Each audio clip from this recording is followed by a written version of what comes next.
Chloé, puna match ba Léopard lobi nini? Lobi to beti match na butu. Nga kutu na lala na nga banda kala puna nga lelo nasaki na ba examen donc moyen na tala ezalaki te.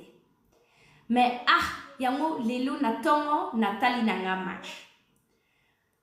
To beti ndenge to betaka te. Puna ndenge biso to betaka to leki bango nyonso tu. Lobi to beti ndenge to betaka te, mais quand même eloko esepelisaki nga gardien na biso. Ye lobi a sauvé équipe na biso. Bino bomoni ndenge nini. A sauvé penza équipe na biso, gardien na biso penza na sepeli na ye. Mais lobi to poli, mais pona nga ba Léopard na biso ba gagné na bango. Pona nga ata bo poli, ata bo gagné. Pona nga bo gagnaka na biso toujours.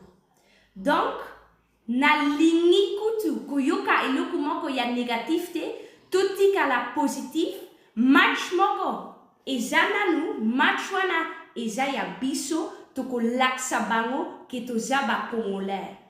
Fier être Congolais, on est ensemble, na lingi bino mingi, na mimi kutu drapeau, botala, na mimi drapeau na nga pona na laksa ke naza Congolais. Ata moto, drapeau, etika laka ndenge eza. Na lingi bino mingi, Chloé l'Africaine eza ya pina.